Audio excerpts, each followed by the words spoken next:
a conscious connection. The more we're aware as we're making a connection that those we're connecting with are spiritual beings. They all have a history, and they're all part and parcel of Krishna. The more empathy we'll have, the less condescending we'll be, and the more relatable our countenances will be, because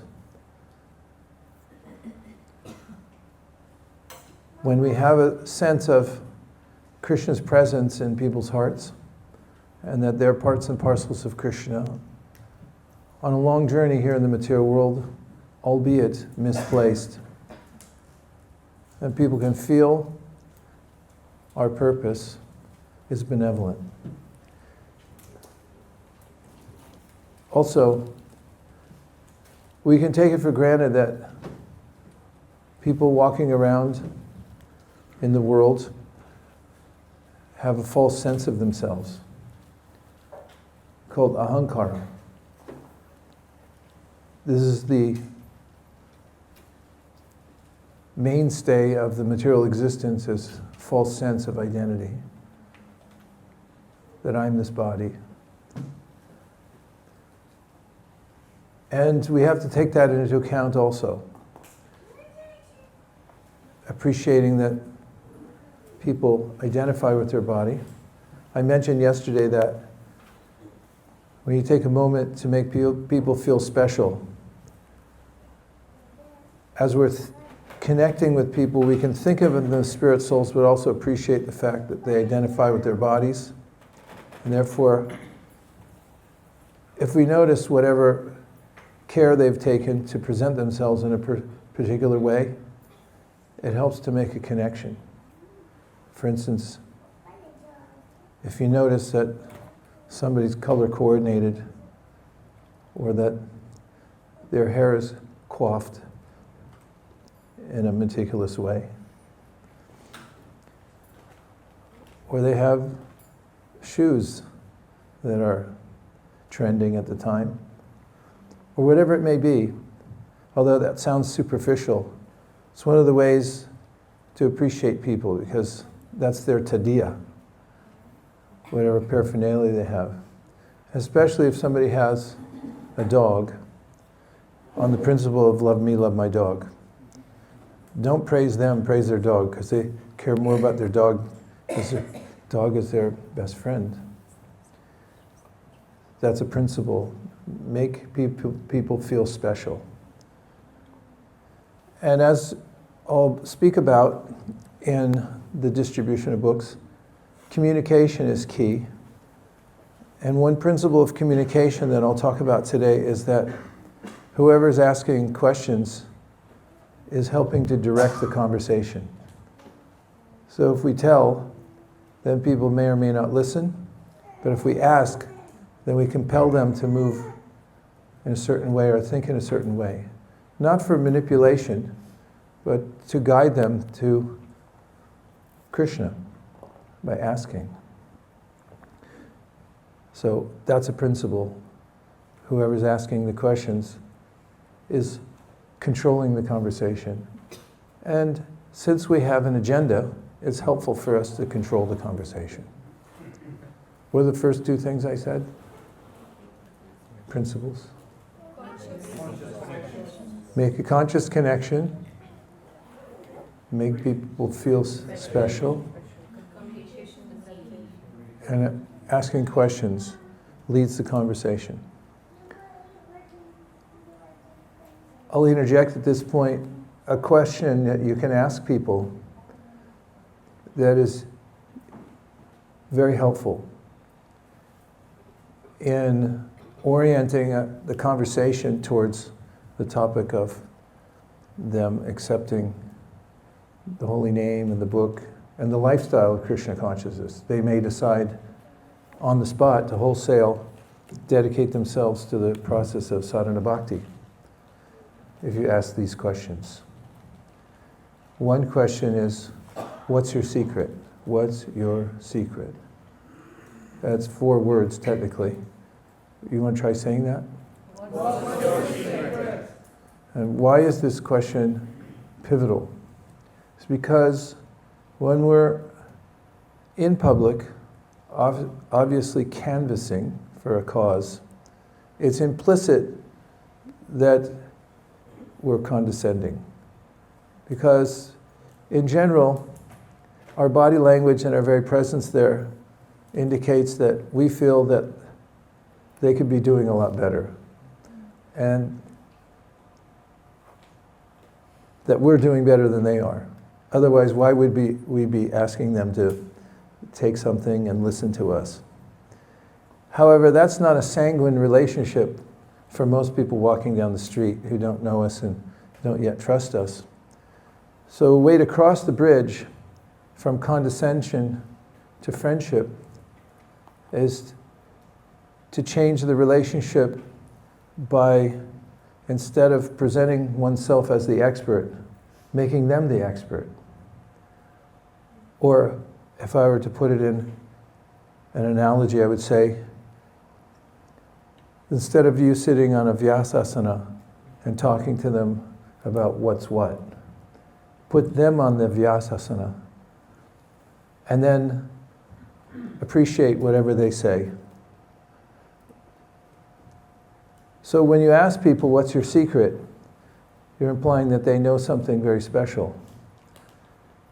So try asking that question again. What's your secret?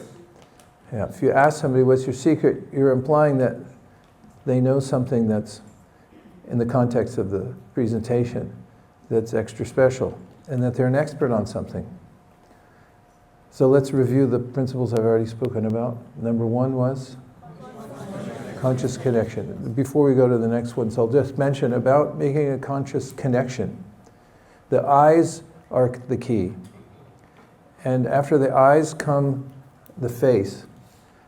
The brain has an AI system that's connected to the eyes and the face.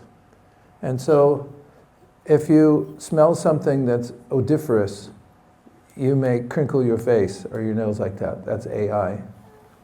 It sends a message and the AI impulse says, crinkle your face to express yourself.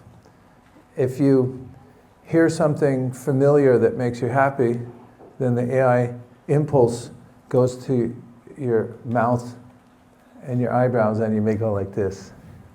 It's an AI impulse.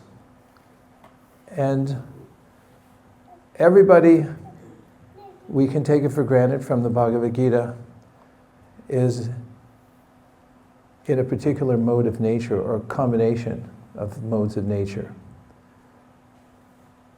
So there's a predictability about people's reactions according to their situation within the modes of material nature.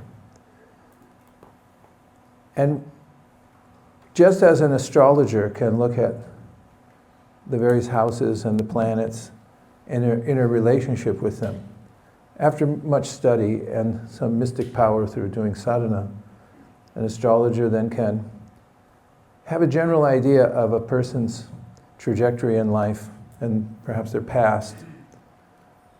And in a similar way, when we develop an awareness of the AI feature that's built into every robot, biological robot that's walking around out there with the soul inside, we can read the various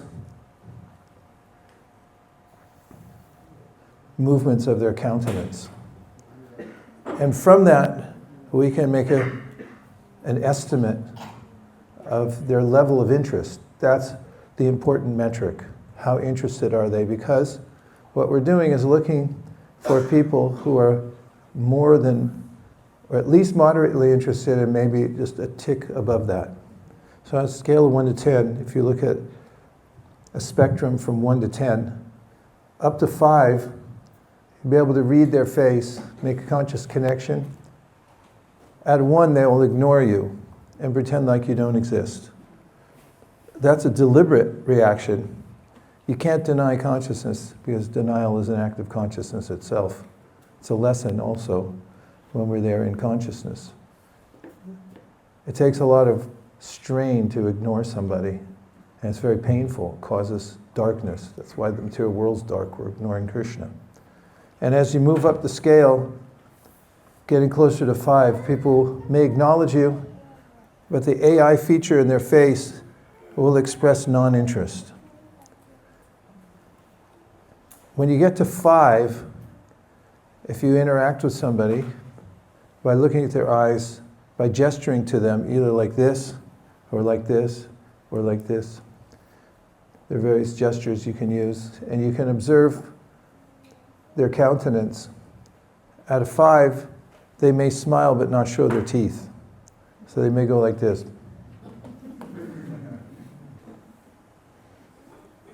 That's what we call a fake smile, because they don't really mean it, but they also don't want to ignore you completely. That's around 4.9 or 5. But when you get to 5.1, if you gesture to somebody in a friendly, affable way, they may smile, but because of the impulses coming into their face, they may then show their teeth a little bit and go like this. 5.1. So within a millisecond, in interacting with someone, we could read their countenance and understand 1 to 10. You could only imagine as you go up the scale to 5.2, 3, 4, 5, then you get up to 6, 7, 8. Then you get people at 8. They'll start following you around and say, when can we go back to the temple? And 10 means they're already fully self-realized. And you can initiate them on the sidewalk. But that's our job, because we're not trying to convince everyone, we're trying to select. Ours is a process of selection, rather than trying to convince everybody. So we have to be discriminate. What do we have to be? Discriminate. Yes, our endeavors should be discriminatory. So that's the first thing, a conscious connection. What's the second? Asking the questions leads to conversation. Asking questions leads to conversation, then? Make people feel special. What does that require to make people feel special? It requires that you feel confident in yourself to be able to make other people feel special. That's why you have to chant good rounds. When you feel blissful, you feel like making other people feel blissful. Have you ever noticed that? Like, if you get good news, you don't just go take a nap. You start calling people on your phone and saying, guess what happened? Because you want them to share the good news. And the next one? Not present yourself like the expert, but put them in position of expert. Yeah. Make them feel special. And then this question is a key question. Everyone say the question. What's your secret? What's your secret implies that they know more than you do, and they have something very special about them that they can share with you. And that changes the relationship from us condescending to them and us putting them in a position of authority. As I put it, you put them on the Vyasasana and say, yes, please teach me. Instead of, I'm here to teach you, please listen. Then they close down. But if you say, I'm here to learn from you, right here on this street corner, it's my great fortune I've met somebody who has special knowledge. Please, you please teach me. That's our way to make a heart-to-heart connection and open their hearts to our presence before them.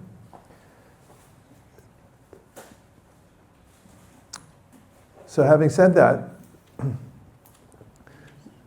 we have knowledge that's incomparable. The Bhagavad Gita is the one scripture in the world where you have the Supreme Personality of Godhead speaking directly to us. And we can also take it for granted that when we are able to encourage them to take a book with them, especially the Bhagavad Gita, that they have a much better chance of utilizing the human form of life for its highest purpose. Minus the Bhagavad Gita, there's not much chance. If they watched 1 million YouTube videos, minus any of the devotional ones, self-help, philosophy, it doesn't equal one verse of the Bhagavad Gita. If they listen to 1 billion self-help YouTubes, it doesn't come anywhere close to one verse in the Bhagavad Gita. And so we also have to have an awareness that what we're imparting to them ends their wandering in the material world and gives them a direct access to Krishna through the words of the Bhagavad Gita. It's important to keep in mind how valuable the product is that we're presenting to people. It's not just a book, it's directly the Supreme Personality of Godhead. So, in presenting Bhagavad Gita to any person, there are a few steps that I've conceived of that can be really helpful. And now speed learning, please watch. Let it all go in your subconscious. There'll be a quiz on this later. Good?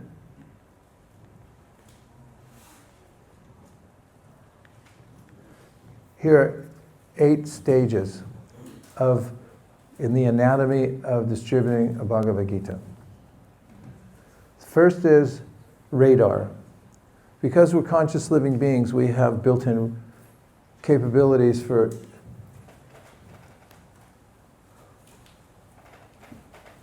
looking at the world and interpreting it. And we can very precisely interpret the feelings of a particular person that we want to interact with, which is what I just described in the preamble to this presentation, right? Yes. Say yes. Yes. And so the first is radar, second is qualified. Let's say them all together. Or you all say them. 1, Radar. 2, Qualified. 3, Trust the man. 4, Give a show presentation. 5, Show and tell. 6, Compliment. 7, Humor. 8. Engage. Here's how it works. Radar is a means of understanding, in this case, how fast somebody's going, velocity. And the radar gun shoots a wave, it bounces back, it gives a reading. Remember I was describing a spectrum of 1 to 10 levels of openness of a person? Do you remember that? And so our radar is built in. And if you look at somebody, you'll notice that you have an immediate exchange with them on that spectrum of 1 to 10. Any person you look at. Here's a question for you. What is a glance? Anybody want to answer? What is it? Yes? It's what? It's a very quick look. I like that. Yes, it is. It's a very quick look. Now let me ask it a different question. What's in a glance? What? The first impression. The first impression? Think like a physicist. How would you analyze what a glance is? What is that energy? Yes? It's what? Acknowledgement. Acknowledgement? Warm or cold? Anybody else? There's a physicist back here. Go ahead. Prabhu, go ahead. We don't have extra mics here, right? And if we do, we would care not to, we'd rather not use them. Okay, go ahead. Light bouncing off of that person flying into your eyeball. So is a glance, is it light? I mean, I can turn on my iPhone and I can point a beam from it, and you could talk about transference of energy and it's light. So it's kind of light energy. Can anybody say more about what a glance is physically, or if it's non-physical? Yes? It's an appraisal. It's an appraisal. That's more of a description of what it does, not what it is, physically or metaphysically. Yes? An invite. Here, give him the mic. Pass the mic adroitly, as fast as you can, so everyone gets a chance. Go ahead. It's an invite to a connection. That's telling what it's doing. I want more physical description. Go ahead, physicists in the back. Making a contact. No. It is, but that's not what I'm asking. What is it? Somebody said light. Is it light? Is it a light coming from a cell phone? Why don't you just point your cell phone at your wife next time and say, here, I'm watching you. Is it the same thing? Go ahead. Who's got it in the back? Whoever's got the mic can I'm gonna speak. say, Yes. Go. Two souls seeing each other. Two souls? Seeing each other. Okay. Who else has an answer? Consciousness. Yeah, it's consciousness. You know what starts the whole material creation? It's a glance. It's the glance of Mahavishnu, right? When Mahavishnu looks at the material nature, that's what he does. He glances and he impregnates it with consciousness. All the living beings then spring up in the material world like seeds. We got a Kumbh Mela situation. Okay. So it's really hard to define what a glance is unless you go into metaphysics, because it's an extension of our consciousness. In fact, the Bible says if you look at something, and Bhagavad Gita, Krishna says, Jyato Vishayam, if you look at something with an intention to control or enjoy it, you bought it. You touched it, that's yours. You bought it. You went there. You go there with your consciousness. So this is a profound experiment in consciousness when we're out interacting with living entities. They've got their glance and we have our glance. And so when we look at someone, just as when Mahavishnu looks at Prakriti, a whole chain of events, sequence unfolds. So when we look at somebody, it's initiating a relationship. In fact, that, you can see in poetry and in movies, such and such looks at so and so, and then what happens? They fall in love because there's two conscious beings then interacting. So it's highly consequential when you look at somebody and when they look at you.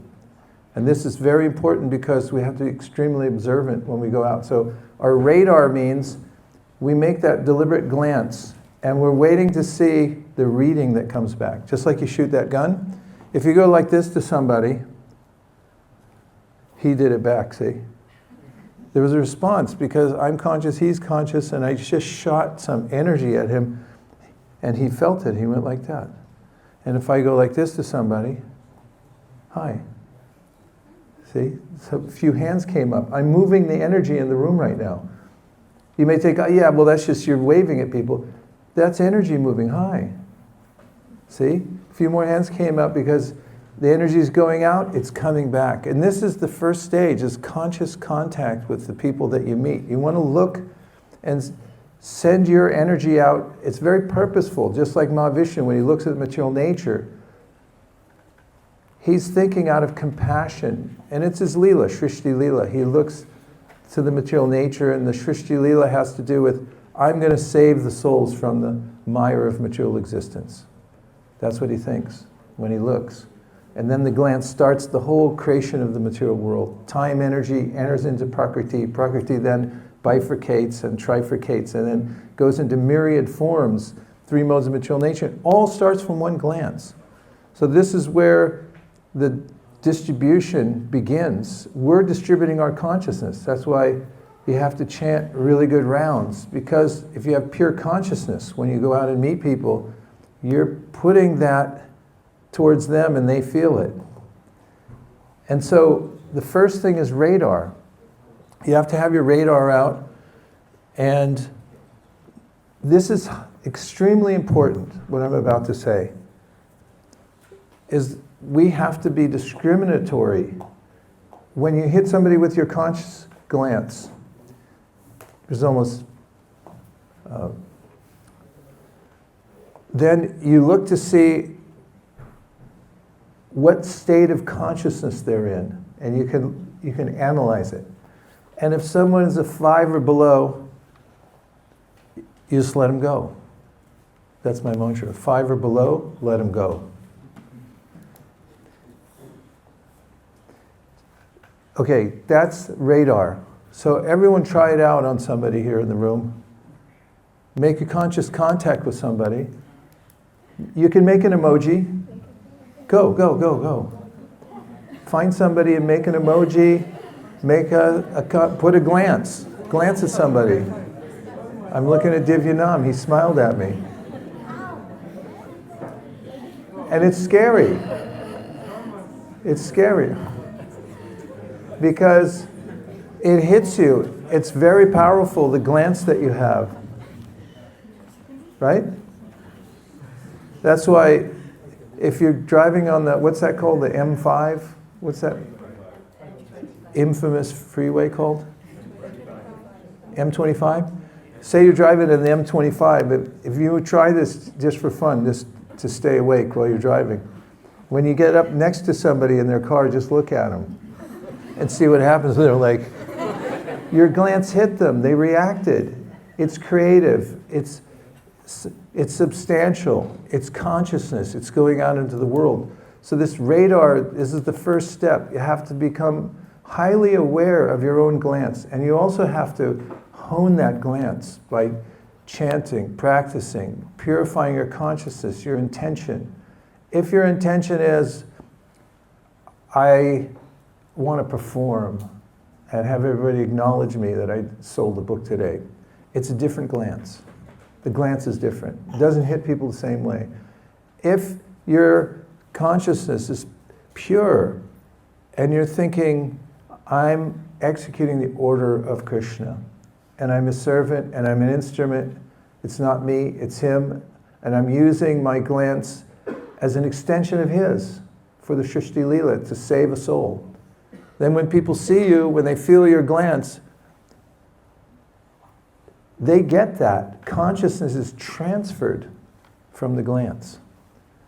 So you get the reading back from each person, and the ones who are 5.1 and above, then you have a next step. And here's the next step, which is, and the hand power goes like this. If you hold your hand up like this, point it at somebody, there's a lot of power in your hand. There's a gesture, hi. Or how about this? See the hand, how powerful it is? If you do this, sometimes I've seen people across the street and they go hi, and they go hi, and I go like this. They walk through traffic just to touch. Power in the hand, because we're conscious beings. Any way people can make contact, it makes them feel whole.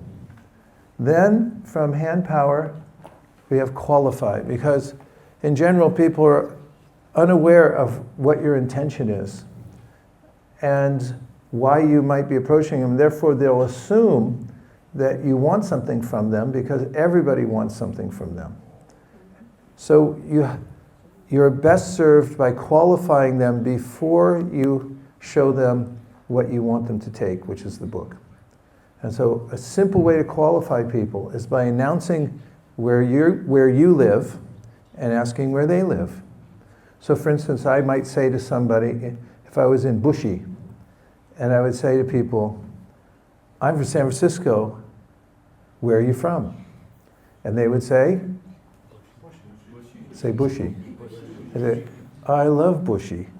I've been to Bushy. Fantastic, Bushy. This is from San Francisco to Bushy. I just qualified them. What's their qualification? They're from Bushy. They're from Bushy. Okay, so that's qualified. Next is trust the hand, because we might encounter somebody who's a 5.1, and even though we qualified them that they're from Bushy, and they're not sure if they're going to take it or not. They're not sure about the interaction. They're not sure they even wanted to stop, but they did anyway. The liminal space.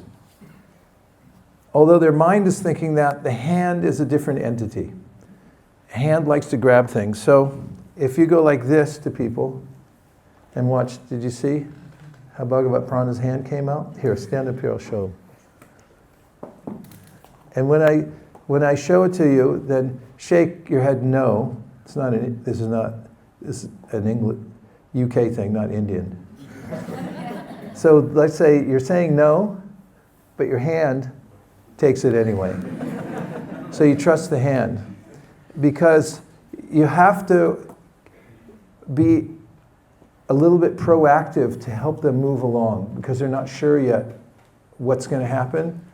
And so they may hesitate, so you have to deal with the hand. Trust that their hand has its own volition. And so that mind's going no, but then the hand goes, I'll do it anyway, because that's what I do. It's my dharma. I grab stuff when it comes towards me. And it's a lot harder for them, because their mind's going, their intellect's saying, don't do it, it's a trap. And then their hand goes, oh, what the heck, I'll take it. Thank you. So you put the book in their hand, but as you're putting the book in their hand, it's helpful to tell them one sentence of what is in the product. And so this is a mantra that I use as I'm handing them the book, and you can memorize this. Books on yoga and meditation that show you how to get free from stress. This is a kind of innocuous presentation because it has the words yoga, meditation, and stress. And they didn't hear religion, they didn't hear God, they didn't hear surrender everything and give up all your possessions and go to the forest. They didn't hear any of that. All they heard was yoga, meditation, and stress. And so it's helpful then when you're handing the book over to give them an introduction. And if you'll stand back up again. The time that I do it is when I'm handing the book over. So it takes, if you time this, that takes maybe a second, right? And it also takes a second to say this. So I'm from San Francisco. Where are you from? Fremont. Bushy. Bushy. I love Bushy. I've been to Bushy. I like people from Bushy. This is from San Francisco to Bushy. Books on yoga and meditation shows how to get free from stress. So that line goes along with the flight of the book. Imagine it as a flight. This is the airplane. It's taking off from San Francisco, and it's going to land in Bushy. And so during the flight, the movie that's showing is Books on Yoga and Meditation shows you how to get free from stress. And then it goes into his hand with the word stress. You got that? Any question? Okay. So now, what do I need according to my theory of communication? Yes? So I have a question, yes.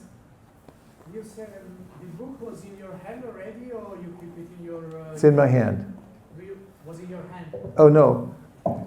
That's another detail. And one thing is, I don't stand around with a book in my hand, because they may see you from 2 blocks away, and you're telegraphing that I'm after you with this book. So I keep the book under my arm, I'll keep it in a bag, or I'll have somebody else hold the books next to me, and I'm hands-free, because I can't hurt you. I don't have anything in my hand, so yes. And what's the next thing, logically, according to what I said about communication, that I should do now? Who said that? Yes, ask a question. Nandavrajya, thank you. I need a question, and why do I need a question? Because question is a hook. It holds everything in place. Because people are moving, they want to keep moving, they want to go somewhere else, but now if you ask them a question, it holds everything in place. So the question is coming. Are you ready? Yes. Okay. 1/3 of the audience is ready. Everybody else, go back to sleep. Here's the question. You've heard of stress before, right? Yes. What's your answer? Yes. Okay, normally we say don't ask a yes or no question, because if they say no, then the whole thing stops. And in this case, because it's well calculated ahead of time, if they say yes or no, it's still okay. You want me to prove it? Yes. Okay. I'll ask the question again and you say no. You've heard of stress before, right? No. I can tell you don't look stressed at all. And if they do say they're yes, then it's the same. You just keep moving through. So then the next thing is, really, you don't look stressed, you look spiritual. So these are two statements. And maybe next time I'll put them in two slides. But here's the thing. You said, you've heard of stress. And it's a kind of colloquial way of talking about stress. And people generally will say something like, oh yeah, of course I'm stressed. Or if somebody is trying to stay aloof from your presentation, they'll say, no, I'm not stressed at all, because then they think, okay, I'll wriggle out of this. But you say, yeah, I can tell, you don't look very stressed at all. It goes either way, as I just said. But then the next statement is extremely important. The two statements that I mentioned one already, which is, it's a question. Yeah, it's not a question, it's a statement. It's, I'm not a statement, a question. What's your secret? And right before that, you say, you look spiritual. These two questions, this statement and the question go together like peanut butter and jelly. So, you look spiritual. What's your secret? Could you please say those two things? You look spiritual. What's your secret? You look spiritual. What's your secret? You look spiritual. What's your secret? You look spiritual. What's your secret? You look spiritual. What's your secret? You look spiritual. What's your secret? You look spiritual. What's your secret? You look spiritual. What's your secret? You look spiritual. What's your secret? You look spiritual. What's your secret? Now, if you want to forget everything that I presented last night and everything I'm about to present, and you only remember those two things, you can go around and distribute books to anyone, anywhere. You just walk up to people and say, you look spiritual, what's your secret? That's all you have to say.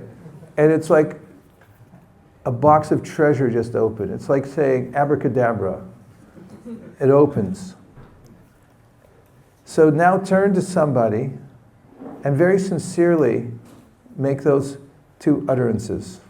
Turn to somebody and say it.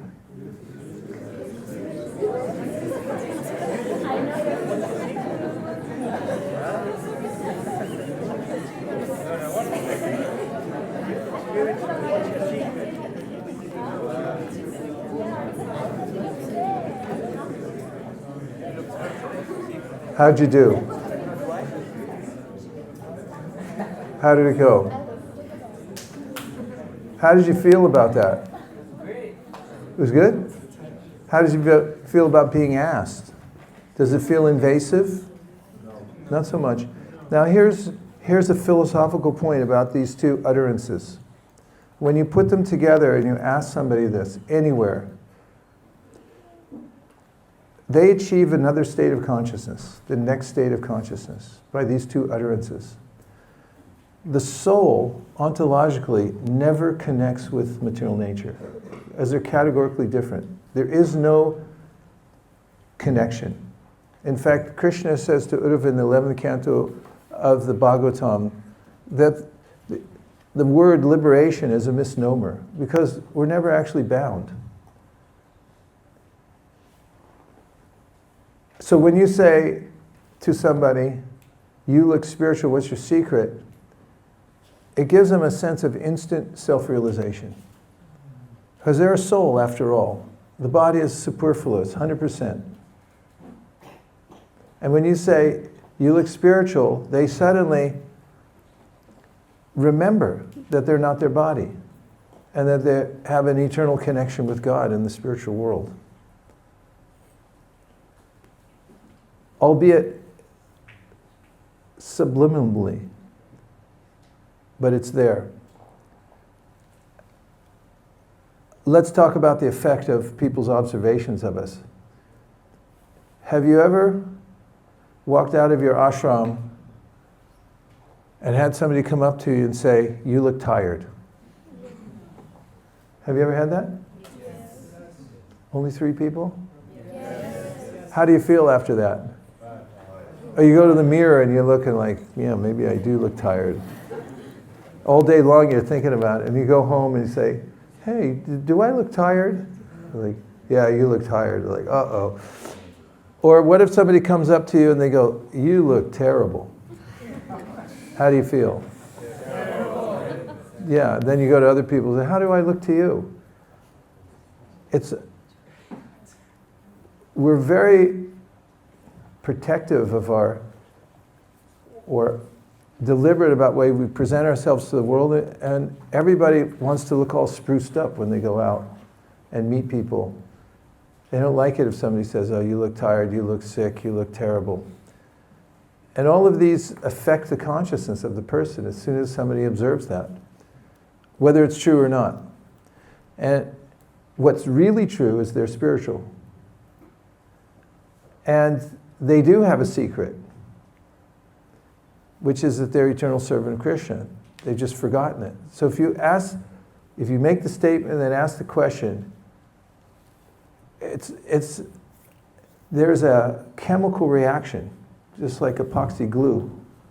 When I was a kid, there used to be 2 tubes, because it wasn't like super glue where you just do one thing and it sticks together.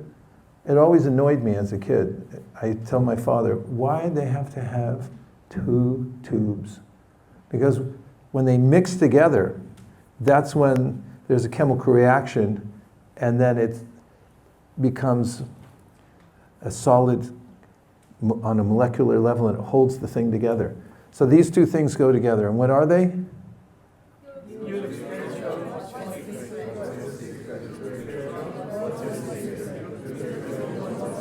And if you just walk up to people all day long and said, "Excuse me, you look spiritual, what's your secret?"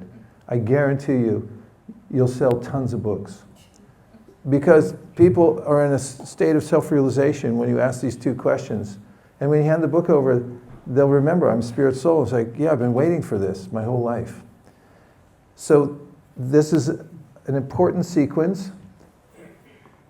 And then you take the book back when they tell you their secret. So when people tell you their secret, according to their orientation, they're going to say what their secret is. So some people will say that they smoke marijuana. That's why they're so enlightened, because that's how they feel they can elevate their consciousness. Other people say, I have an MBA, very organized, place for everything in its place, so rajas. And some people say, I do meditation, and therefore, that's why I'm spiritual. And some people say, I have no idea. So then you have to help them out a little bit by saying, you must come from a good family. Say that. And then some people say, no, I don't. Then I say, then you must just be a natural. And so you help them along at this point, and that's when you take the book back. See, you've put them on the Vaisesika, right? Because here we go, a little review. Are you ready? Is everyone okay? Yes. Radar. Hand power goes along with the radar. Hi. Then, qualify. I'm from San Francisco. Where are you from? Bushy. I love Bushy. I know people in Bushy. And books on yoga and meditation shows you how to get free from stress. You've heard of stress, right? Yes. Really? Because you don't look stressed at all. What's your secret? Oh, you look spiritual. What's your secret? You look spiritual. What's your secret? Then, take the book back. And the mode of taking the book back is, I knew you knew this.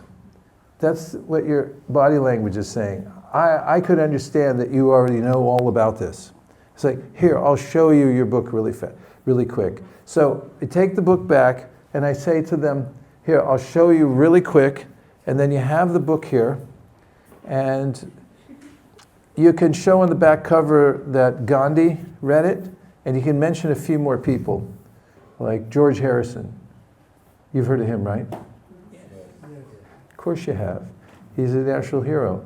So George Harrison you can add. Who are others who are known to the Brits? Huh? Albert Einstein. Albert Einstein, the Beatles.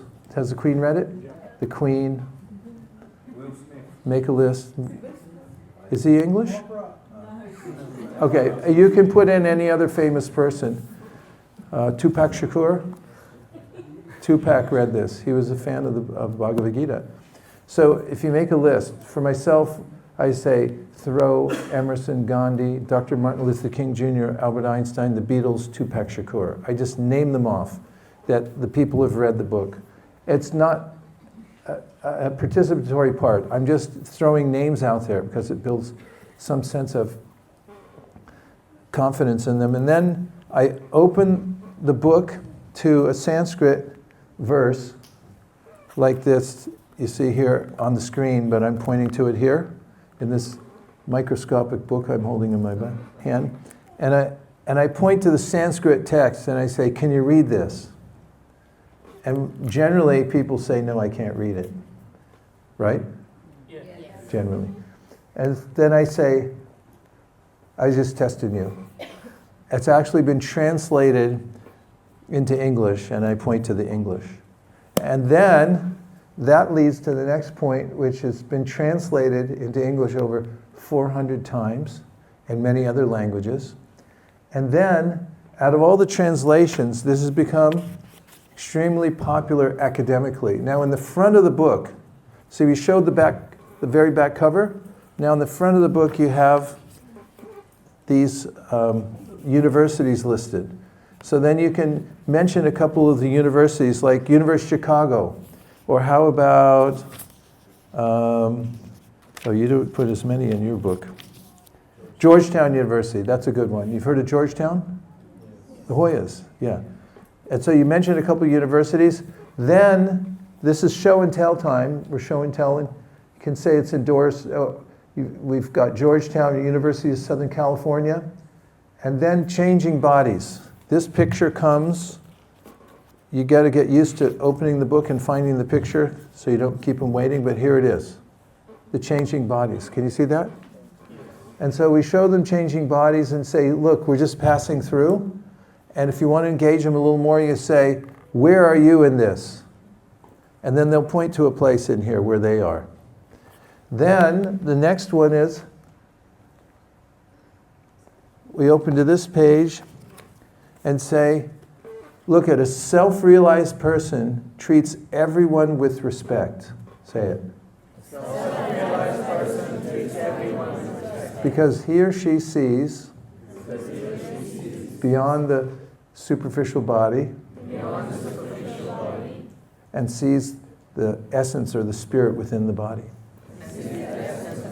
The key word here is respect, because people are allergic to sectarianism. And if you talk about universal respect based on seeing beyond the body, that's a really a big plus point in the presentation. A self-realized person treats everyone with respect because he or she sees God or the spirit within everyone's heart. Say that.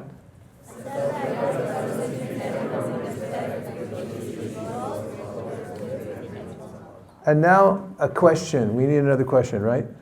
You've heard of karma, right? Say that? Yeah. You've karma, right? Because what is it? Then I say, what does it mean to you? Yeah. So then, what do people say generally? Consequence, or they say, what goes around comes around. And at this point, it really doesn't matter what they say, because the next reaction is key. Are you ready for the next reaction? Yes. Okay, you have to go like this. Watch me, and then do what I do after I finish it. Whoa, I really like the way you put things. If more people in the world thought like you, it would be a better world to live in. So just do the first part and go, whoa, whoa. I really like the way you put things.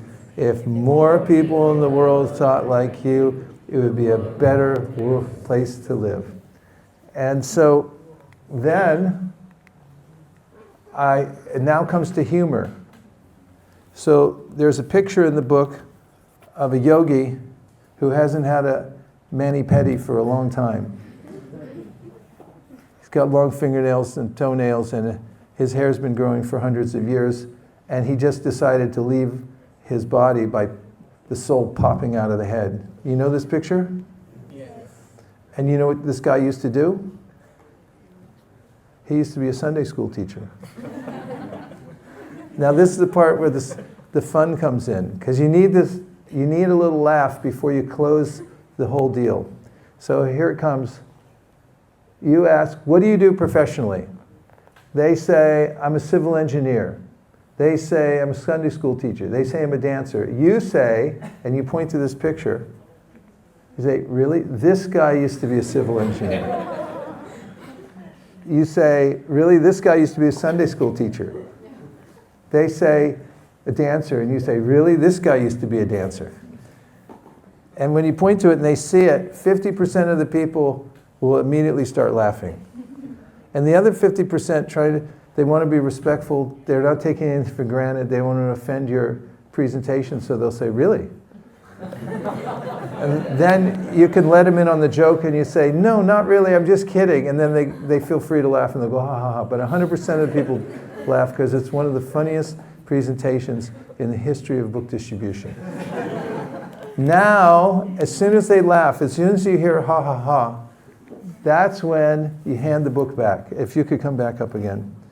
And I'd like to ask you, what do you do professionally? I'm a student, A student. What kind of student? studying data science. Data science. This guy used to study data science. Now he's laughing, right? So that I close the book, and this is when I hand the book back to him. And I say, we don't sell it. That's the first thing I say when I'm handing it back. We don't sell it, and when it's in his hand, I say, like in a bookstore. We only ask for a donation. We don't need the money, but it's an ancient tradition. When you give something in return for spiritual knowledge, it connects you to the previous teachers and allows you to enter deeply within the knowledge. It's kind of like a penance to give something for the book. Now, I know that's long. Thank you very much. But it's well thought out. Because generally with donations, when you ask for a donation, people will say, how much is it, or something like that. And you can tell them. You can say, they generally cost us, for printing, shipping, and storage, handling, they cost about $10. Anything you give over that is a donation. But the preamble, telling them why we're asking for the donation, is highly effective. That we don't need the money, but when you give something in return for spiritual knowledge, it connects you. They appreciate that. And also, if you tell them straight out that it's a penance, we don't need the money, but it's a penance on your part so you can read the book. It's so blatant, it's so straightforward that it takes people by surprise.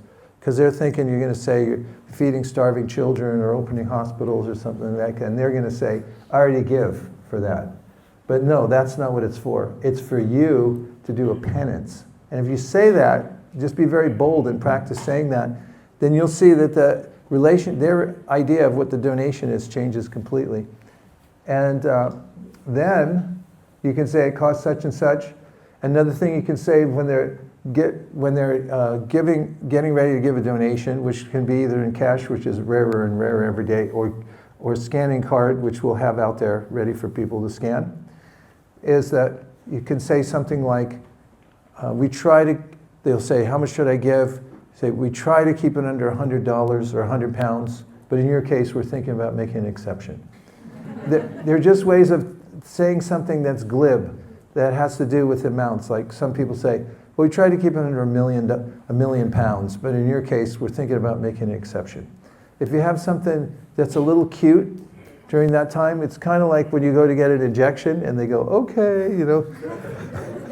You've heard of that new broom company, right? What is it? It's sweeping the nation. And then they, boom, you know. So, a few comebacks. They say, I already know all about this. That's the best one to hear. And somebody, I already know this. So the comeback is, the principle of a comeback is acknowledge it. Accept it. Don't try to reject it. Don't try to push it back at them. So they say, I already know all about this. You say, I could tell. In fact, I dramatize it and I say, we were standing over here watching you, and we could tell that you already know all about this. Because as soon as you acknowledge it and you accept their objection, then it neutralizes it. And so they say, I'm a Buddhist. I'm a Buddhist. So let's say I'm handing the book to someone and they say I'm a Buddhist. Books on yoga and meditation shows you how to get free from stress, and he says, I'm a Buddhist. oh, okay, here. And they take the book back because I didn't give them the Buddha book, and I find the other one, like I'll reach for another book, like Kṛṣṇa book or Sri Upanishad, which just happened the other day when we were at a, what are those markets called, the green market? Yeah. Flea market? No. Farmer's market. Farmer's market. And this woman, I showed her the book, she said, oh, I'm a Buddhist, and started giving it back. I said, oh, sorry about that, Buddhist. And I told her, give me the Buddha book. And then I took the Sri Upanishad and I said, here, for you. And so whatever they say, you just accept it. They say, I'm a Muslim. I'm a Muslim. Oh, okay, here, let me give you the other book. You give them the other one. Because if they say, I'm a Muslim, I'm a Muslim. and you, no, keep it anyway. Then the resistance increases. But you accept it back, you honor their objection, and you accommodate it. So, I already know everything. I already know everything. I could tell, we were watching you all the way from here. 3 of us, we were discussing. He looks like somebody who knows everything. Or people say, I'm a life member. And they go like, we could tell. We were watching and said, he looks like a life member. And then it becomes moot. You just erased it, whatever the objection was, because you honored it. So anything they say, and if they're starting to give the book back, you can see a lack of interest based on their designation. Honor the designation and accommodate it. Okay?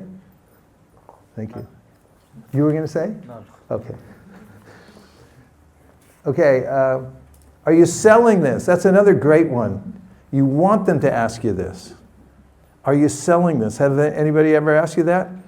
That's like, I don't know, in cricket, you're just about to hit a sixer.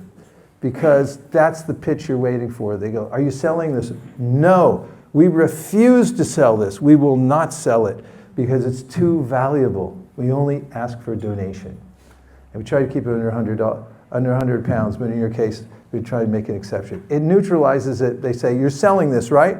They go, we refuse to sell it. We'll never sell this. It's way too valuable to sell. We take donations. And we try to keep it under 1 million pounds.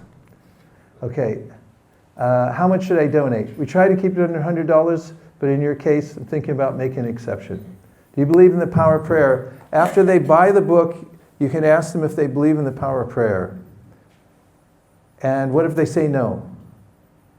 You know, somebody's an agnostic or an atheist or something. You believe in the power of prayer, say no. No. Perfect. You say perfect. Because again, you honor their objection and you accommodate.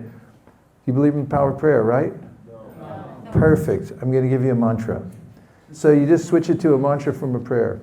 And then you hand them a card and you say, this is a beautiful prayer. It's meant to wake up love for God in the heart. And then repeat after me.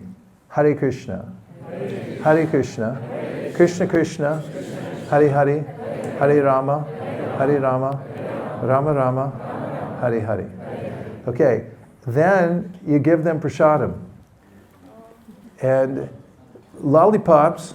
Does anybody have a lollipop in here? I'd like to have Exhibit A. This, dear devotees, is a lollipop. Say lollipop. Lollipop. It just makes you happy when you say lollipop. You're like a lollipop. What's your life like? It's like a lollipop. And you're like, wow. You must be living really a good life, a lollipop. Because this is candy on a stick. And it doesn't get any better than that in life. It's simple, doesn't argue back, it tastes good. You got the stick hanging around your mouth, it looks cool. Everything about a lollipop awakens a sense of ananda within the heart of every living entity, even monkeys. If you throw it to them really fast, especially the rhesus monkeys. The rhesus monkeys, I'll show you in slow motion what it looks like when you throw a rhesus monkey a lollipop. They go like this.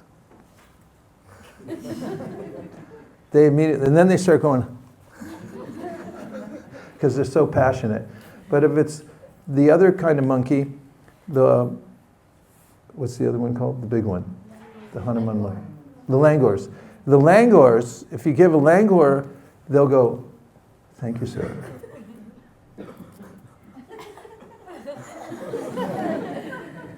And the Reeses, two different personalities. But candy on a stick. Prabhupada gave us permission in 1972. Batu Gopal, Cleveland, Ohio. He saw the Salvation Army giving out candy canes for Christmas, and he said, we're going to do candy canes because it's so productive.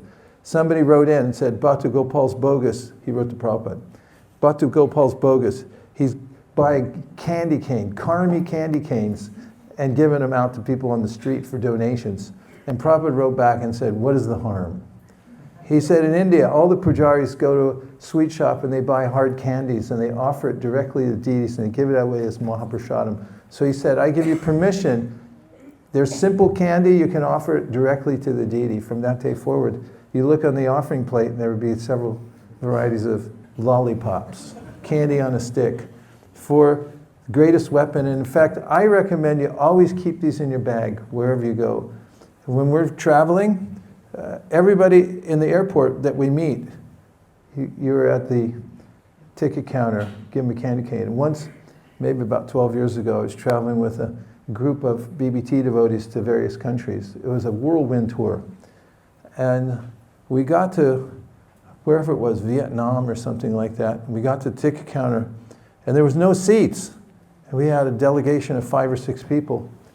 And so, while the person was typing and trying to figure out whether she could get us on the flight or not, I took a candy cane and I put it down, a lollipop, I put it in front of her. And she kind of smiled, and then she goes, yes, I found some seats. So one of my colleagues who was there, who's a real jokester, he put another one in front of me, goes, can we get an upgrade? That's how powerful, we didn't get an upgrade. But lollipops are powerful, so give them out liberally.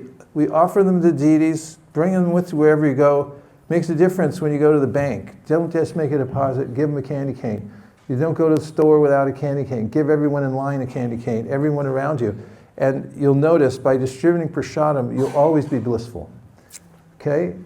Then, finally, get their contact information so you can stay in touch, and that's a whole nother topic. And thank them for taking their valuable time. Tell them it was an honor to meet them. So you leave them with a good impression, because our prime directive is to leave everyone with a good impression. Divyanam, time check. 35 minutes. We have 35 minutes left? Okay, we're going to do, in about 5 minutes, we're going to do an exercise. Do you have online the at a glance for the presentation? Yes, like it's Okay, give a soft copy to everybody so you can follow it, because what we're going to do in about 5-6 minutes is we're going to stand up. I'm going to ask everyone to pick a partner, and then one of the two of you will have a book in your hand, and then you're going to go through these steps just to practice it one time. And then you go the other side, and the other person gets to practice it once. Okay? Yes. Say yes. Yes. Okay. And here's what I need to tell you about distributing to Hindus, aka Indians. You what? They know everything. They know everything, exactly. So don't give them a book, don't give them a lollipop, don't give them a card. I can't emphasize it enough, and if you do, don't blame me if they don't take anything. Here's what happens. Don't hand them anything. In fact, if they're reaching for it, put it behind your back, because as soon as you hand it to them, the deal's over. Next is just make friends. And how do you make friends? Ask them where they're from, make them feel special. They're from, where are they from? Andhra Pradesh. Oh, Gujarat. Gujarat. I love Gujarat. Jagane Jadava Krishna Re Govardhya Tuji Bina Dinama Kona Jase. You can sing them some Gujarati Narsi Mehta songs. Or Kamcho, and you know, they can feel at home. I love Gujarat. It's the best place I've ever been. Gujaratis are all my friends. Make friends with them. No handing anything to anybody. Ask where they're from. Appreciate where they're from. Where's their hometown? They're from Andhra Pradesh. They're from Delhi. They're from Gurugram. Wherever it may be, appreciate it. And use this phrase liberally. What's the phrase? You know better than me. Yeah, and actually it's you know better than I, but I'm sorry about that. You know better than I, and we just tell them, you know all this, and I tell them that you know Bhagavad Gita. Here, you can stand here, I'll tell you. Kamcho. You know Bhagavad Gita. Your mother read Bhagavad Gita every day, and your grandmother memorized Bhagavad Gita. And that's exactly what they were about to tell me. So they're going, ma, ma, ma, ma. They don't know what to say now because I just took all their lines. And then I say, and as you know better than I, the world's problems come from ignorance. And the Bhagavad Gita is the jewel of India. It shows how to people to solve problems from the inside out in a spiritual way. Now, you already know this. And this is not for you. This is not for you. Try to grab it. Nope, it's not for you. This is for others because you already know this. Your mother read Bhagavad Gita and your grandmother memorized Bhagavad Gita. And as you know better than I, this is the most important book in the world.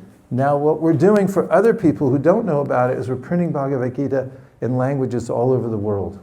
In Spanish, in French, in German.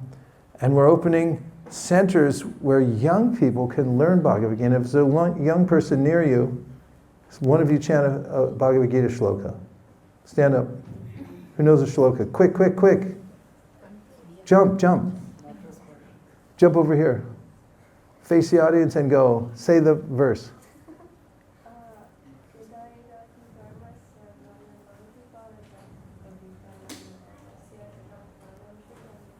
Haribo! And so we've got fine-looking young people just like this who are learning the whole Bhagavad Gita, and we're teaching them all over the world how to teach Bhagavad Gita to others. So today we're doing a fundraiser. Everyone say fundraiser. Fundraiser. And we are collecting money. Everyone say money. Money. And we just ask everyone to give a donation. Yeah. That's before you hand them any book. You tell them they already know it and everything about it. And so thank you very much. And then fundraiser, we just ask for money. Then they'll donate liberally, right on the spot. They'll give you huge stacks of money. They'll hand right there, bags full. And if they swipe a card, zeros are going to be on the end. And then, that's when you give them the books. Now you can pile them up with as many books you want. They'll be happy as anything. But if you try to do it ahead of time, what you're telling them is, you're really messed up. Because you're Indian, you should have Bhagavad Gita. And they're going, no, no, I already know this. So don't do that. It freaks them out. So scan, and we're a couple of quick points is that today we're going out, but we're not going out to distribute books. It's not why we're doing this as a group. All we want to do is see what it feels like. We want to feel the exhilaration of walking out the door. That's all we want you to do. And getting to a spot, because the hardest part of this whole exercise is getting to the spot, because true movement is very difficult. You got to get in a car or whatever you have to do to get to where we're going. And the only expectation today is you get to the spot, you touch it, the place, like on the pavement with your foot, and take a photo with as many devotees as you can. Everyone touch the pavement. You're done for the day. You don't have to do anything. You don't have to prove anything. You don't have to perform. Okay? Say yes. Yes. Once you've done that, seriously, All you have to do is you can watch, you can hang out. If you want to distribute a book at a certain time, it's totally up to you. But there's no expectation today to go out and do this. Just try to feel what it feels like to walk out the door and be there in this place, and you'll get inspiration for the next time. Okay? So if your mom calls you in the next 5, 10, 20 minutes and says, please come home, I need a peanut butter and jelly sandwich. Just tell her, look, Mom, after I go out and touch the pavement, then I'll get you a peanut butter and jelly sandwich. Okay? Yes. Let's rearrange the room. What we need to do is probably move the chairs in an orderly fashion outwardly. What do you think? Or should we use this? Yes, Kumar, you can just move the Move the chairs on this side and a little bit this way so we open up this middle aisle. And then find a partner and face the partner. We'll give you each couple facing each other a book so you can practice this. And you have to do it within 1 minute and 32 seconds. Go, go, go.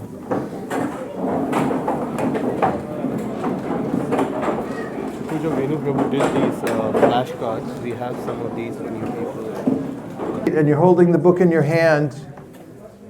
If you can hear me, say shh. Everybody turn this way. Keep the book out of your hand. Yeah, please. Hare Krishna. So yeah, if you can all make a line just facing each other, like keep a gap so Maharaj can see through the gap and see the books. Perfect. If you need to make another line, just make one more on the other side and they know this is good. I'm going to try something new today. So notice that on the screen, I'm going to move it along so you can refer to it up here, okay? So if you need a little help, you can do it. But before we start, I'm just going to give you a quick review.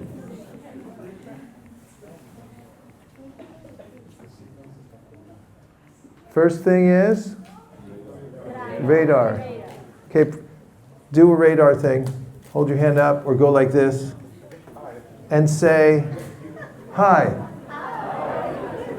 Okay, next thing is qualify. You ask them, tell them where you're from and ask them where they're from.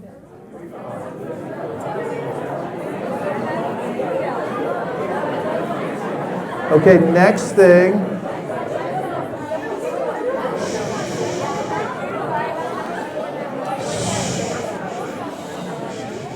Hold on, hold on. Next thing is, you've qualified them.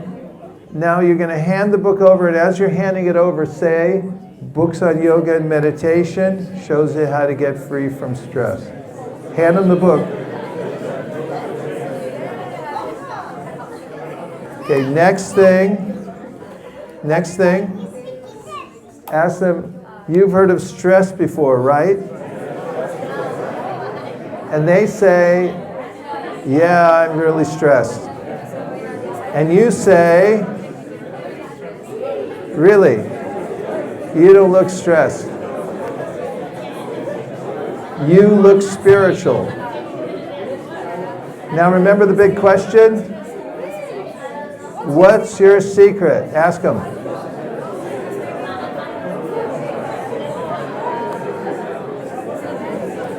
Okay, now take the book back.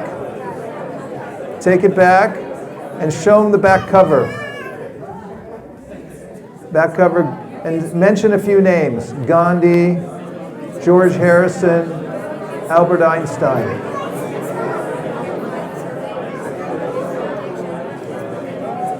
Okay, now open the book. Oh, no.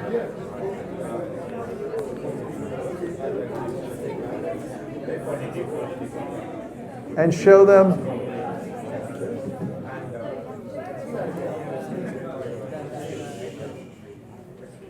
the Sanskrit. Point to a Sanskrit line and ask them, can you read this? This is humor also. And if they say, no, I can't read it, then you say, don't worry, it's translated in English. I was just kidding.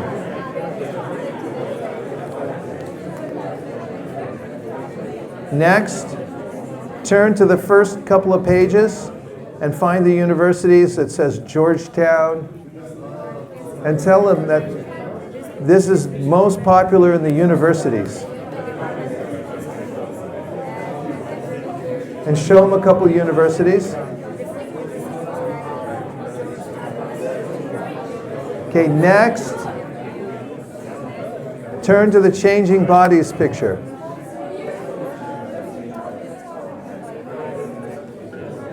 And tell them, see, we're just passing through. And you ask them, where are you in this picture?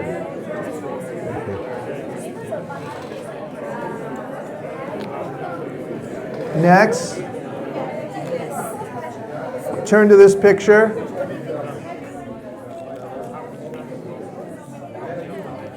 And you say to them, a self-realized person treats everyone with respect because he or she sees God within everyone's heart. Or you can say the Spirit within everyone's heart.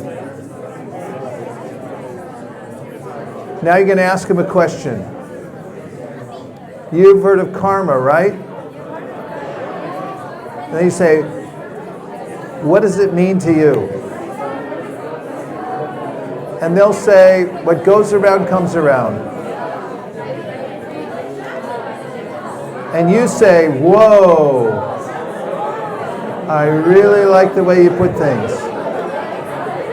If more people in the world thought like you, it'd be a better world to live in.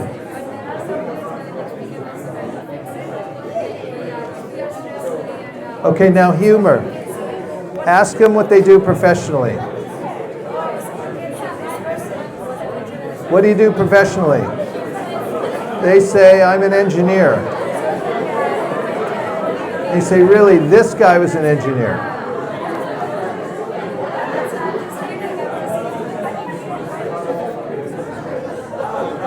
Now you hand the book back, and you say, we don't sell it like in a bookstore. We only ask for a donation. We don't need the money. The only reason we ask, it's an ancient tradition. When you give something in return for spiritual knowledge, it connects you to the previous teachers who have passed it down over generations. You can tell them how much it costs to print. It's about 10 quid. Anything you give over that's a donation.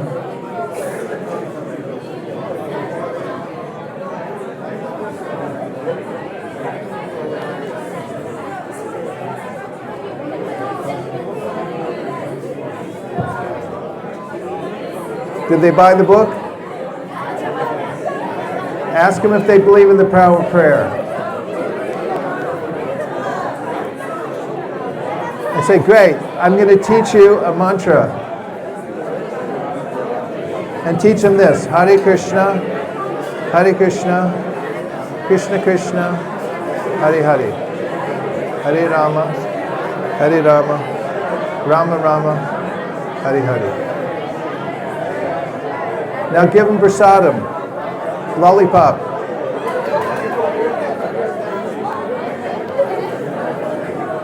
Get their contact information.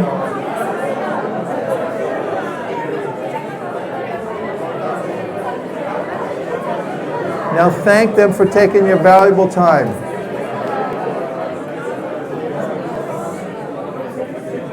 It's been a pleasure meeting you. Leave them with good impression. Okay?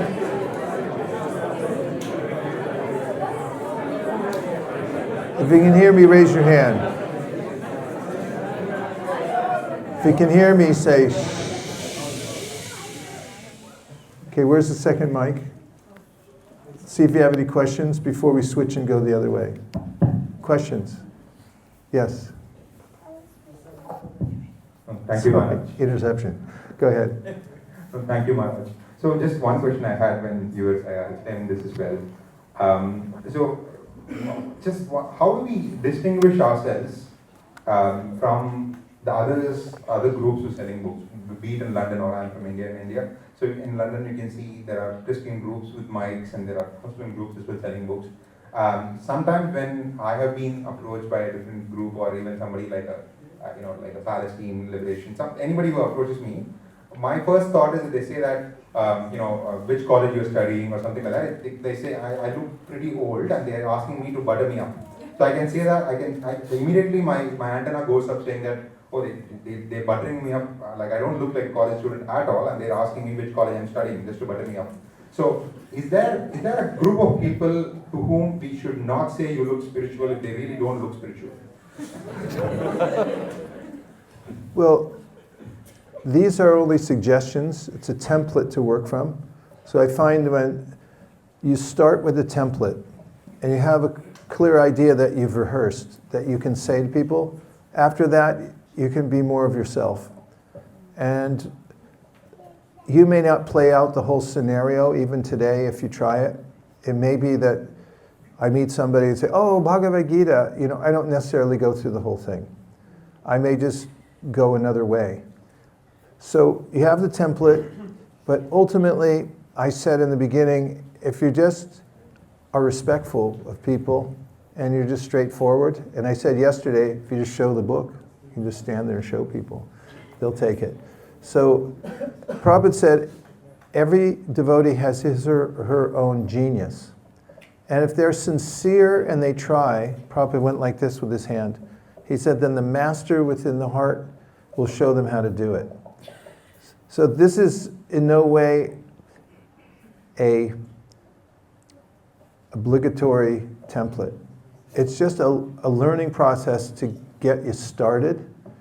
And once you're started, then you feel free to adjust according to your own personality, the way you like to present. But it does give you some framework that you can use at any time. So be yourself, be straightforward. If you like a different approach that feels better to you, and that goes for people say, how should I dress also? Do I have to dress in a certain way? And my answer to that is dress in whatever way you feel comfortable that gets you out. Because we're not married to a particular kind of cloth or color or anything like that. Our main thing is that we feel comfortable and they feel comfortable, and so you adjust according to that principle. Okay? Thank you. Thank you very much. So, one more question back there. Thank you. So how much time do we have to spend with one person to give them a book? Because in my experience, the more time we spend with someone, the less likely to take the book. It really depends on what their mode is. So sometimes people are in a really big hurry. I just do the quick version. Other times people are more contemplative and they kind of want to hear a little bit about what the book is. So again, you adjust it accordingly.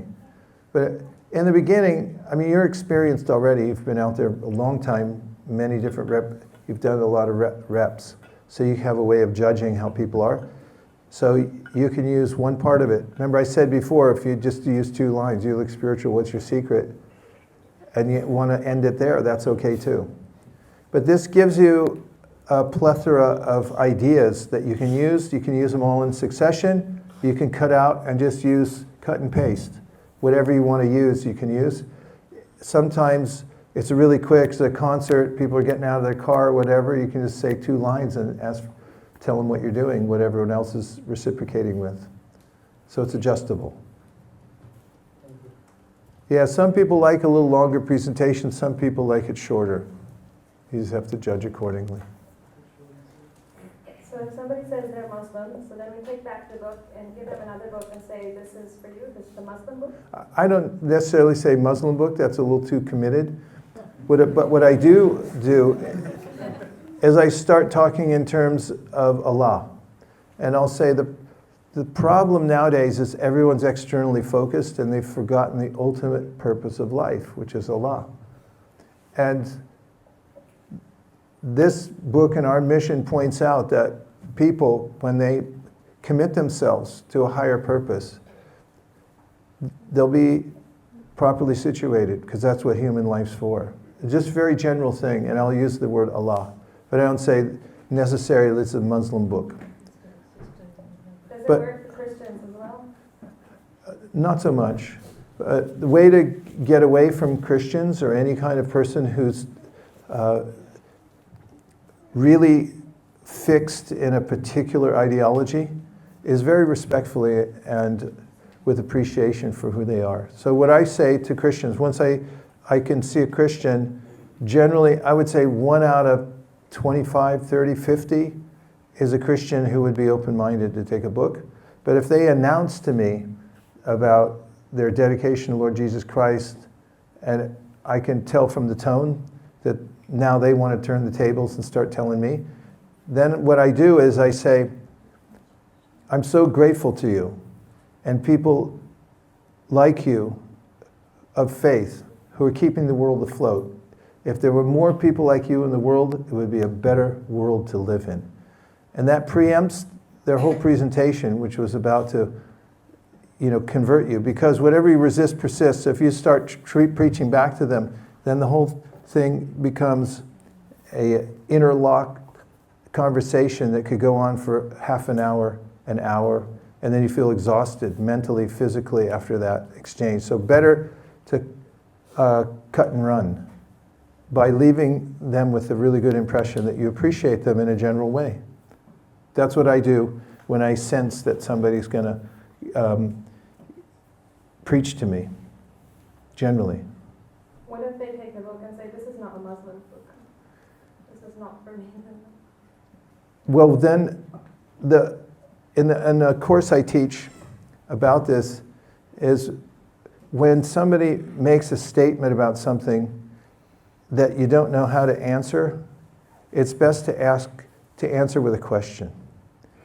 And so, if you can't think of a specific question about what they ask, you could say, how do you mean that? Because generally, when people make some statement, then they don't have a clear definition. Like they might say, is this book Hindu? And I say, well, what do you mean by Hindu? And they go, I don't know. It's like, well, I don't know either then. Because most people don't know what a Hindu is.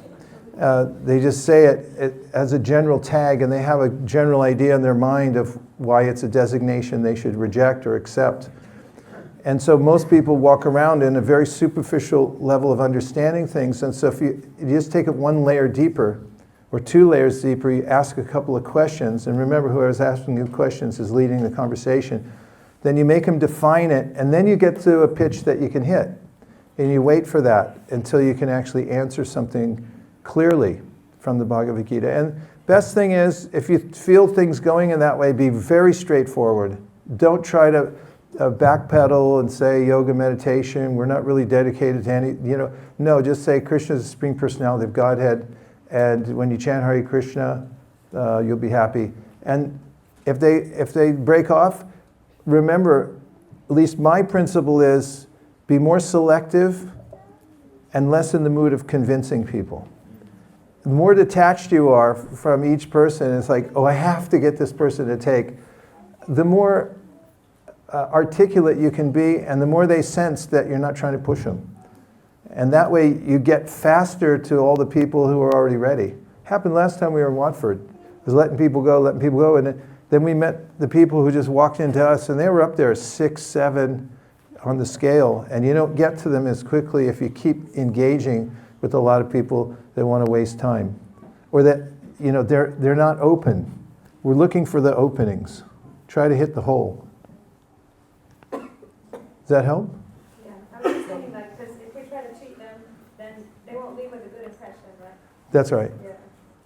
So it's an art, and in presenting it, if you're not confident with it, then don't use it. I'm confident with it because the way I say it, the way I frame it, I feel confident that I'm saying it in a universal way when I say, oh, the Buddha book. In fact, the woman the other day,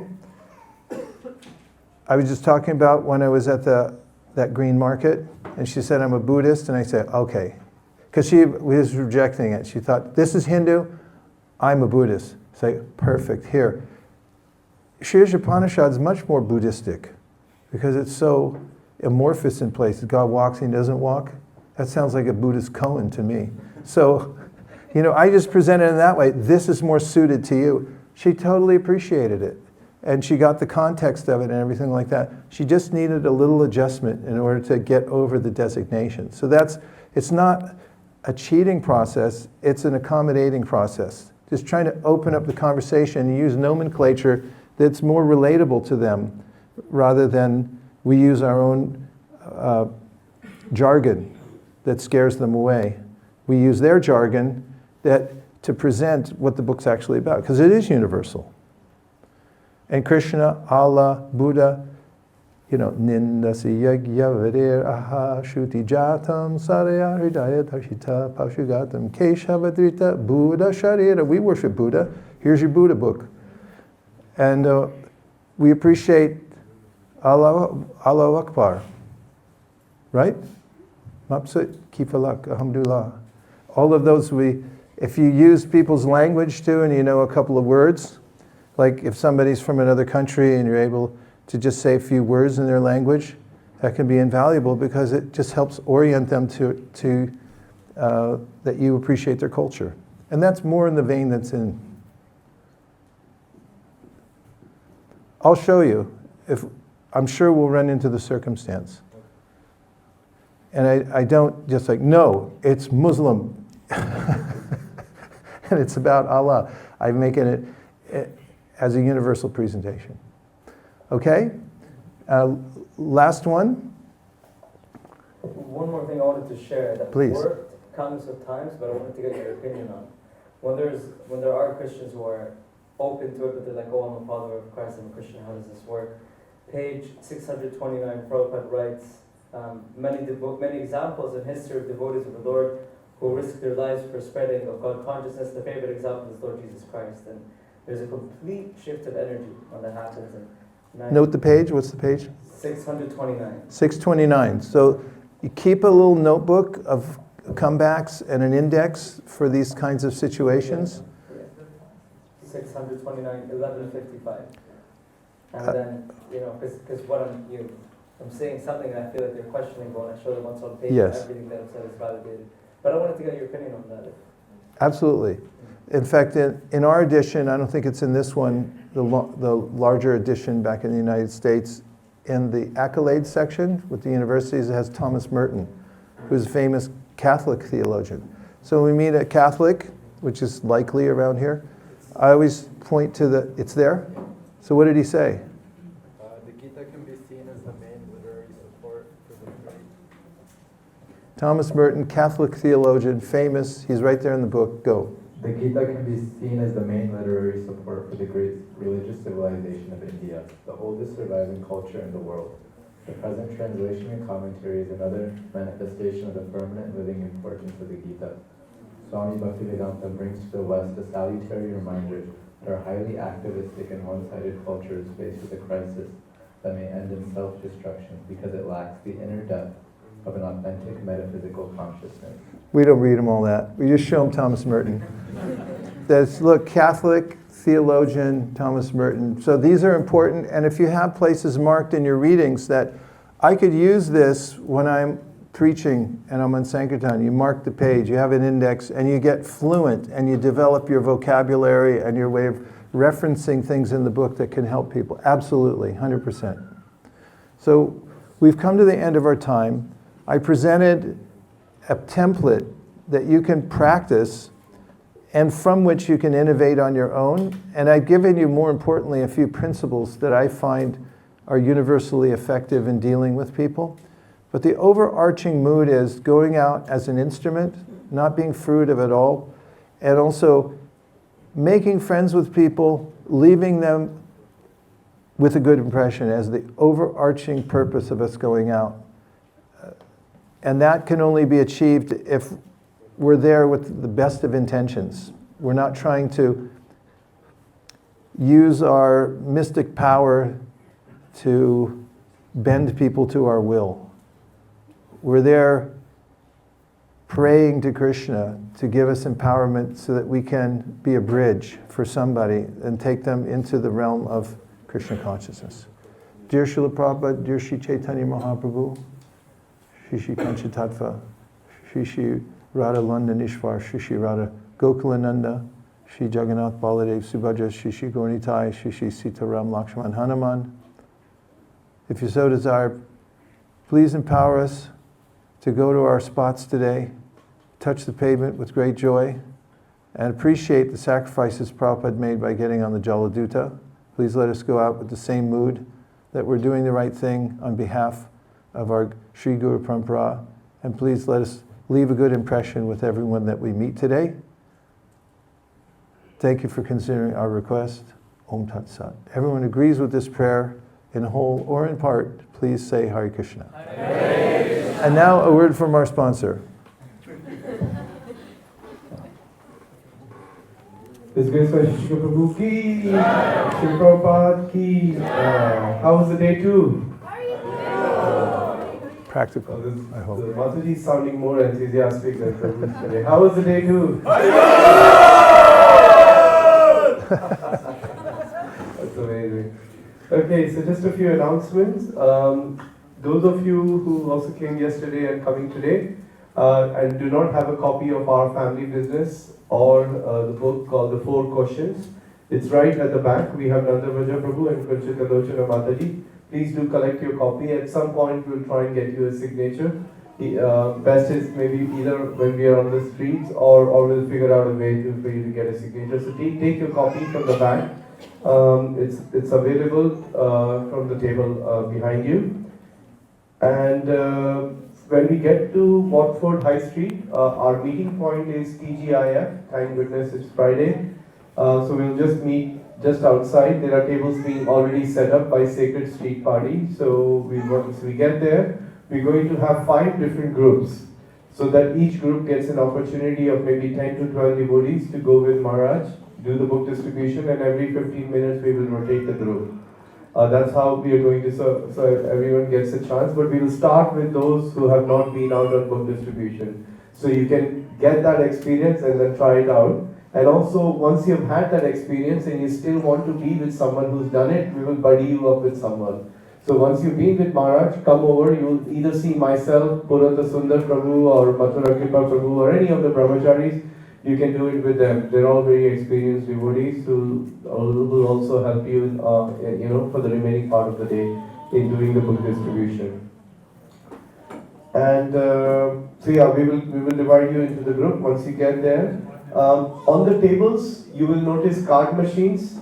Please, if you do use those card machines, then put them back. Don't walk away with those machines. Those machines are for the table. But most of us are now directly able to take the payment on the phone after the new changes, so which is great. But just something to remember.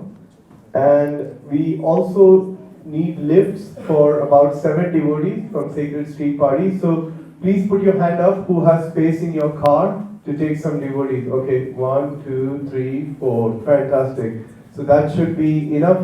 So Nischinta Prabhu, if you could just make a note of the devotees. Could you please put your hands up again? Just maybe coordinate with these devotees for the spaces. That would be great, Prabhu. So we can make sure that everybody has. You need a lift, yeah. So that's fine. There'll be space, Prabhu. We'll help you with the lift. And two last things. Hare Krishna, can you all hear me, please? Hare Krishna, if you can hear me, please say shh. Thank you. Just 2 last announcements. So you see on my left hand side there we have a smart box. So those of you who don't yet have the smart box, especially from any congregation, if you want it from Soho, you can have it and contact Mathura Kripa Prabhu and he can arrange it. But if you are in the vicinity of Bhaktivedanta Manor, and I'm sure you all shop, if you would like to take a box, this is a really nice box. We are getting some great results of people scanning and making the payment and walking away with the books. So feel free to. Purata Sundar Prabhu, you're here? Hare Krishna. Okay, Anasuya Mataji is here. You can come in the front. So please contact Anasuya Mataji and they will arrange a box for you. You can have the box and the books and they will explain you how. This is a service which you can do even while you're sleeping. So don't miss this opportunity because all the other services require for you to stay awake or to do something or even stand in a mountain pose. This requires just while sleeping you can distribute the books. So I don't think it can get any better than this. So please do, anybody who would like to take a smart box, put your hand up. Okay, great, Anagasuri Prabhu. Anyone else like a smart box? Okay, Venkat Prabhu. Let's give a hand to these devotees who are taking the smart box. We will pack it for you with your luggage, Maharaj, for the flight. So yeah, please see them and they will give you a smart box. Prabhu is making his mind, he'll also take one, I'm sure. Okay, great. So that is that. I just wanted to say thanks to a few devotees who helped us put together this 2 days of event. So I want to thank Mantrini Leela Mataji who helped us to secure this venue, to book it. I want to thank Purata Sundar Prabhu, Anasuya Mataji, Nandabraja Prabhu, Kunchita Lochana Mataji in helping in putting the event together and also coordinating the packed prasadam. So that's something I also want to mention. We have arranged for a light packed lunch prasadam for you. It will come directly onto the Watford High Street. So you will be able to have it at 2 o'clock when we break for reflections. So you can have a packed lunch prasadam which will be given to you on the street. And also, I want to thank Damodar Bandhu Prabhu for doing the video telecasting and all the other devotees who have been helping in putting this wonderful event together. Thanks everyone. Hare Krishna. Wait, one more point. Just as far as street protocol goes, I'm overjoyed when I'm able to work with a group and just distribute books and then you can observe. I will be interactive. You'll notice that when I stop somebody, I ask everyone who's in my group to introduce themselves. And I also just request that don't try to help me out because I have a rhythm, and if I'm not saying something, it's for a purpose. You need to interject. And if kids are there, make sure they're not enthusiastically trying to hand them something while I'm in the middle of presentation. Everyone can just watch, and if I call on you, then do it. If otherwise, just assume that there's a gap because I meant there to be a gap. Thank you. Hare Krishna. Assume that it will be done by others. Thank you. Okay, thanks everybody. So we'll see you in the Watford High Street in front of TGIF. There are many places you can park. One of the convenient location is Watford A2. Is it called A2? What is it called now?